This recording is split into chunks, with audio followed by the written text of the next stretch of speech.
Support for this podcast comes from the law firm of Davis Malm. Whether you're a developer, property owner, manager, or commercial tenant, their real estate attorneys know the lay of the land, not just the law. Learn more at davismalm.com.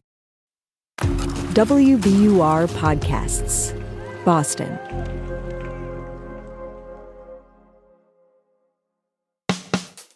I'm Daryl C. Murphy, and you're listening to The Comment.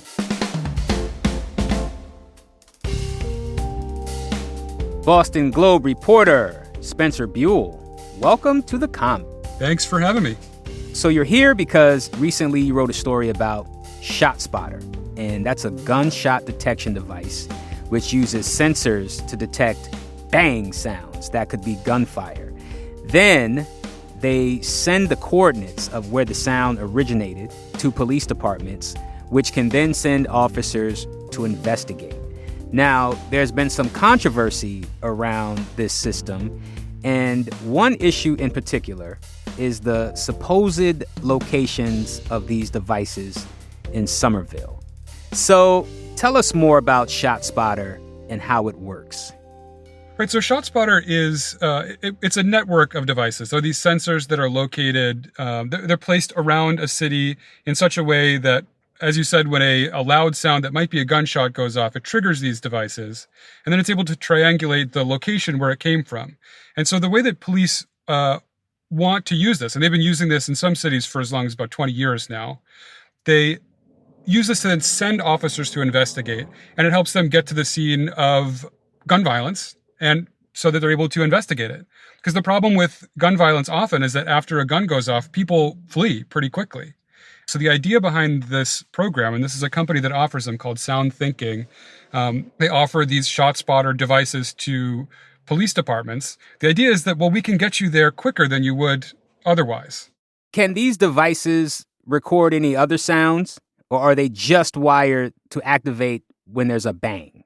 So the way that they work now is when they hear a loud bang, that fits in the register where it could be a gunshot, that's when they are triggered. Okay. But the thing about really loud bangs is that there's a lot of things that make really loud bangs. Right. Fireworks make loud bangs. Construction equipment makes loud bangs. Cars, when they backfire, make loud bangs. Right. So it's really, when these sounds come in, the devices are supposed to differentiate between gunshots and other sounds. And one thing that critics have pointed out is that they often get it wrong. So they send police rushing to the scene to investigate bangs that are not gunshots. Now, your story focuses on ShotSpotter in Somerville. Where else is this system used in the state? Right, so it's used in a number of places. It's used in Somerville and Cambridge. It's in Boston. It came to Boston first. It's also in Worcester, Springfield. There are some other cities in the South Shore that use it. It's in 150 places nationwide, I should mention. So it is all over. ShotSpotter is now located, yeah.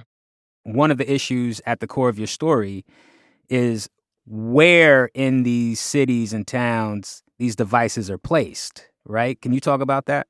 There have been longstanding concerns and suspicions that the ShotSpotter devices were being deployed disproportionately in communities of color, lower income neighborhoods. And one of the things that happened this year that really got a lot of people's attention is that there was some data that was leaked through Wired magazine. This data showed the coverage areas for ShotSpotter devices, where they were listening essentially in neighborhoods. And this information had not been out publicly because the company that makes them, they keep it secret where the devices are located. So it was kind of up to people to speculate, well, this is where I suspect the ShotSpotter devices are. But when the Wired data came out, people started analyzing it and noticed that the numbers were off the charts. I mean, the ShotSpotter devices were disproportionately in communities of color, just as they had suspected.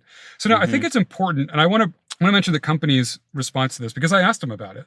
They said that they would reject the idea that they are putting sensors in places just because they are homes to communities of color. What they would say is that they are following the direction of police, and the police are pointing them toward areas where gun violence is already prevalent. So they are just following the data, not the demographics.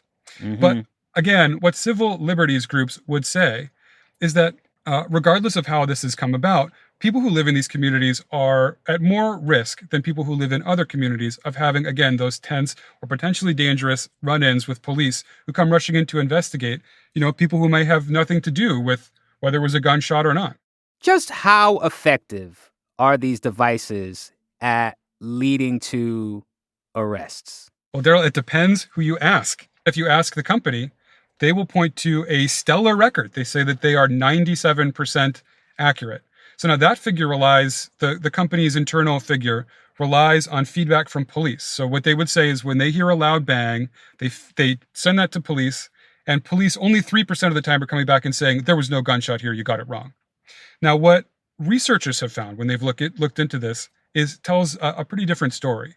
So for example, there was one group that looked into how shot spotter devices were being used in Chicago and found that 89% of the time, when a shot spotter alert went off, it ended up being what they called dead-end deployments. So police went to go investigate. They couldn't find any evidence that anyone had shot a gun, despite there being a shot spotter alert.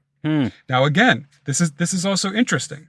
So I asked the company about this. I said, well, what about these reports that say 89% of the time it's not leading to any evidence of gun violence? What they'll tell you is that it can be very hard, even when you have an alert of a gunshot, even if you have really good evidence that a gun went off, to substantiate evidence of gun crime once you get there. After a gun goes off, unless there's a gunshot victim dying in the street, everybody's gone. Finding evidence of bullet shells, bullet casings on, a city block in the middle of the night, it's pretty difficult to do. So often they don't find them. And if they don't find any evidence of a crime, then police just move on. They're not spending all night there looking just because one sensor went off. So is it really useful then?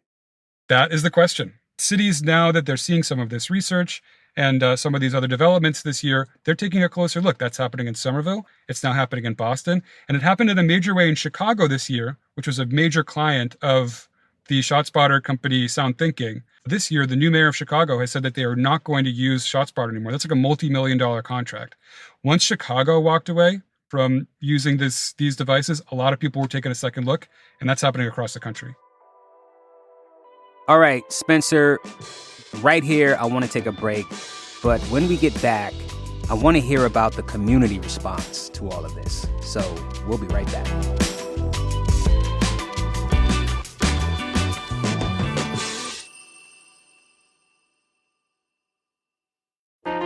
Politics has never been stranger or more online, which is why the politics team at Wired is making a new show, Wired Politics Lab. It's all about how to navigate the endless stream of news and information and what to look out for. Each week on the show, we'll dig into far-right platforms, AI chatbots, influencer campaigns, and so much more. Wired Politics Lab launches Thursday, April 11th. Follow the show wherever you get your podcasts.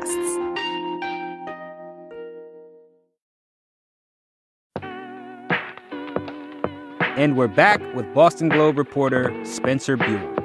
So, Spencer, we're here talking about your story, which is about ShotSpotter and its use in the city of Somerville. I'm very curious to know how the community is responding to all of this.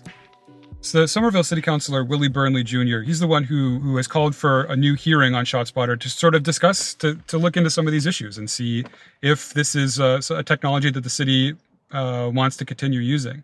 He said that people just kind of don't know that ShotSpotter is even there. I mean, unless you pay attention, unless you see it mentioned in news reports, the fact that, police responded to a ShotSpotter alert and ended up finding whatever they found there, you kind of wouldn't notice. And also, if you went around your neighborhood looking for ShotSpotter devices, you are not likely to find them for two reasons. So the one is the one that I mentioned already, which is that the company does not disclose the locations of the sensors.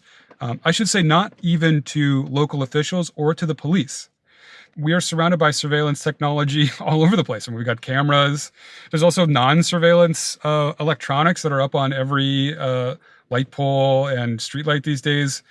There's very little indication that these microphones are listening in every day, and yet they are. So I think part of what Willie Burnley Jr. and others, what they really want to do is they want to start this conversation so that people, at the very least, they should know that this is going on. And a lot of people just don't. Why is it important to address the fact that these sensors are mostly in neighborhoods where the residents are predominantly people of color and low income. When you have surveillance technology like this, it puts people in those communities. This is what the civil liberties groups will tell you.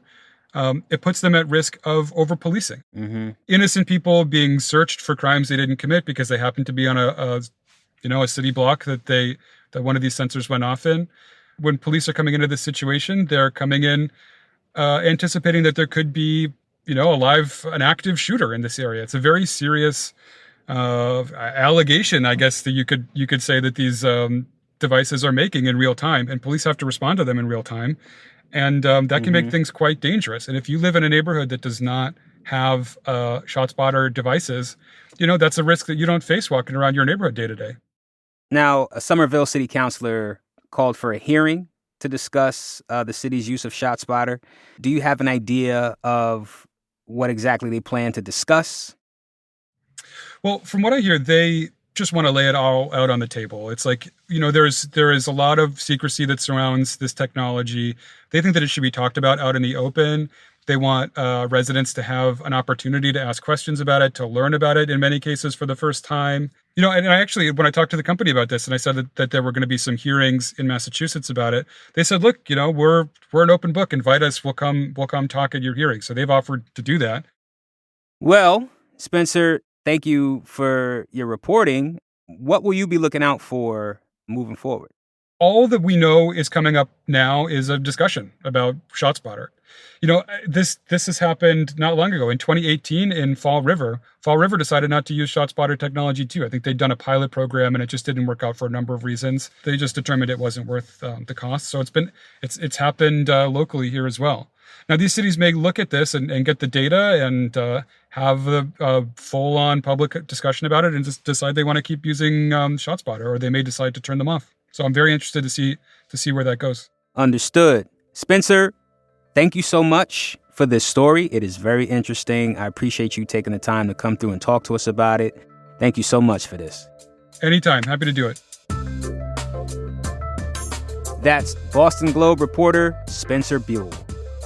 And that's our show for today. Thank you so much for listening to The Common. If you like what you're hearing, please go to wherever you listen to podcasts, especially Apple or Spotify. Rate and review us. Let us know how you're liking the show. And thank you to everybody who's done it. I'm Daryl C. Murphy, and I will talk to you tomorrow.